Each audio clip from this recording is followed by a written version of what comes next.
Hello everybody, welcome back to the channel. We're going to be looking over the spotlight for Titania. I still don't know if I'm saying that right, but I don't know. There's probably, whatever. Like, we've got to just get into it. I'm just going to get into the fundamentals of this champion. Let's face it, from the deep dive recently posted, the thing that spices up everybody's interest is the extent of these lovely debuffs. An extensive amount of debuffs. She is referred to as the debuff queen. We're going to be chopping between the spotlight and as well what we see from the deep dive. It's good to see as well. We got some, we've got like some nice like high PI. Maybe that's going to be something that will interest players. Don't know. That's another story for another kind of like day when it comes to like prestige, going for these champions. It's great to see what seems to be a very strong science champion, and as well, Titania is immune to buffs. Great. Another champion that's immune to buffs is fantastic. I don't mean that sarcastic. I mean that's good.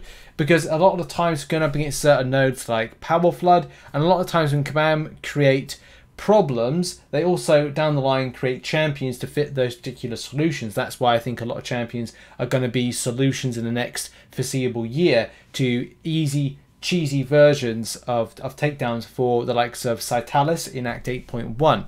If you've seen previous content I've done, as well as coverage, you'll know that that's pretty much the case. Kabam create champions or bosses with nodes, and what they'll do is, and after that, they'll create champions to interact with it.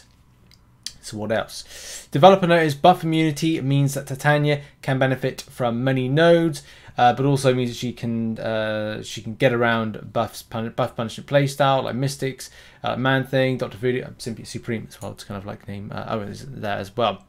Haymakers, performing a dash, a second medium attack, or charging a heavy attack grants Titania unblockable, unstoppable, and indestructible passives for 4 seconds with a 30-second cooldown. Now, if you saw the MCN that I did, I kind of likened the champion to Luke Cage in Abyss of Legends. Based on the fact that, like, you know, the champion has indestructible as part of his own kit, and also gets unblockable and unstoppable, which you can see on screen right now from the champion deep dive. It definitely feels like Haymaker is something of creating and continuing momentum in continuing one combo into another by ending the matter of being, okay, well, here's a 5-hit combo, medium, charge heavy, dash, and it's like constant like 5-hit combos. It means that you can cleanly shallow intercept and continue the method of 5-hit combo quite easily. So that's quite incredible to have a champion that's literally, I think it's going to be like an easy champion to use,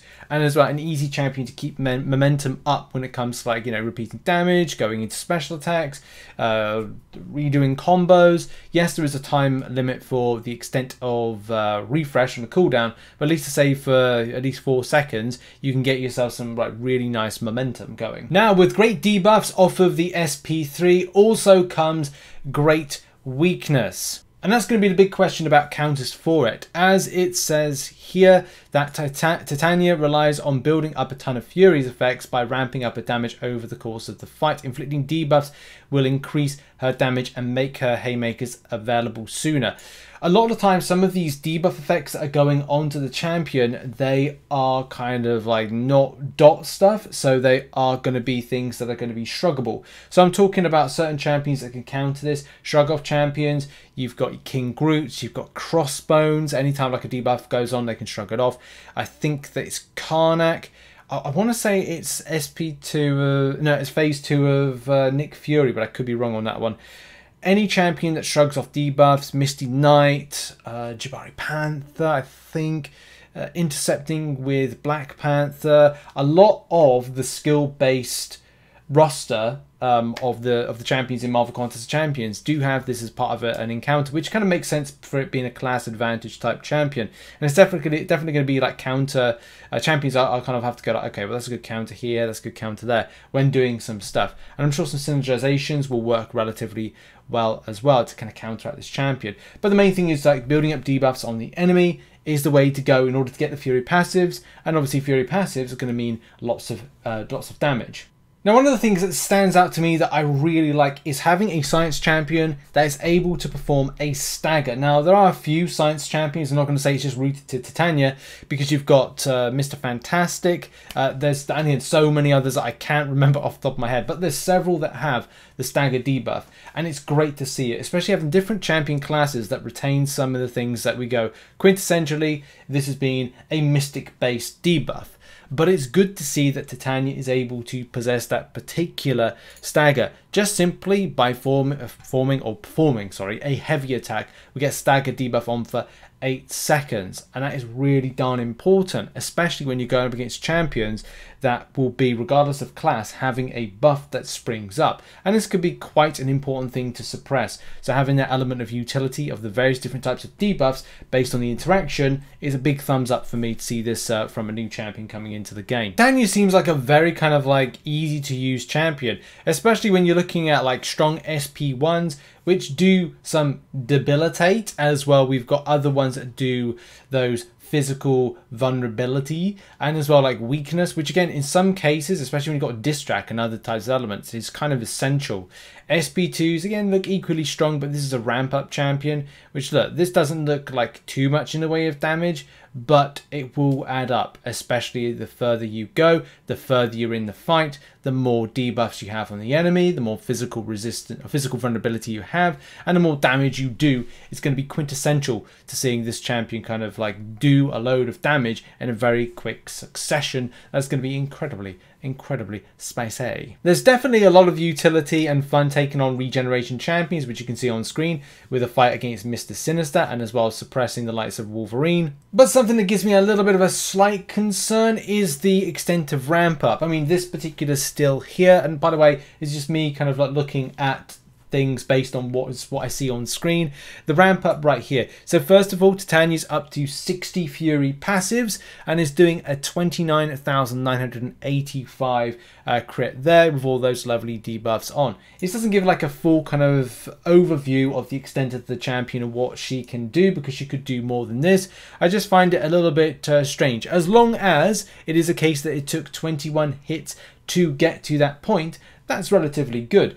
But I think this champion is more of a standout option for taking on different types of scenarios, and as well when debuffs are required to suppress certain things, this champion could be that champion to go to help out a lot, especially suppressing those that evade champions, new kind of like weird bosses. So yeah, we'll just have to see how this all kind of like transpires with all the content that she can interact with. There does seem to be some fun little synergies to check out. Whether or not you're interested in the 10 Fury passives and Fury effects gain plus 20%, 25% duration, I guess that's something that's quite cool to keep those on longer if they feel like they're going off of the champion more, if you pair her up with She-Hulk. And She-Hulk gets a physical damage equal to 75% of attack rating for each debuff. And with Colossus, Drax, Hulk and Hyperion, increase the potency of Fury effects by 4%. I think that's really going to be better for Hyperion, to be honest. All the other ones are kind of like, well, maybe Colossus could slightly benefit, but I kind of think it's Hyperion all the way because of the easy rotation you get to that. Unless you are if you are parry heavying a lot with Colossus, then I guess that could be something as well. But apart from that, there's nothing really to stand out. There is the champion one, which is the contest's greatest fighters now include every champion, which I believe from fans of the champion, that's very good, something to look into at a later date. But yeah, champion does look good, but I'm a little bit concerned at the extent of like how much damage.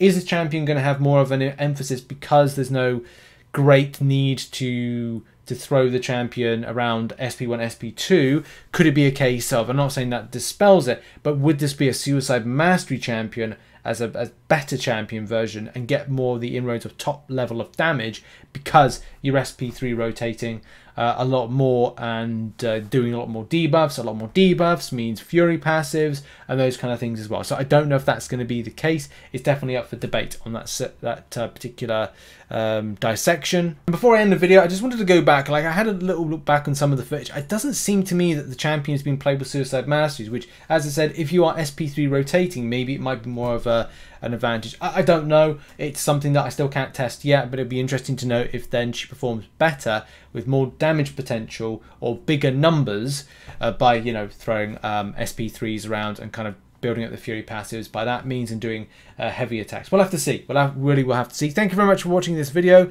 and check out some other content which is located on screen right now, and I'll see you a bit later on in the infamous Iron Man or, you know, Tech Doctor Doom video out a little bit later on. Thanks everybody. Bye bye.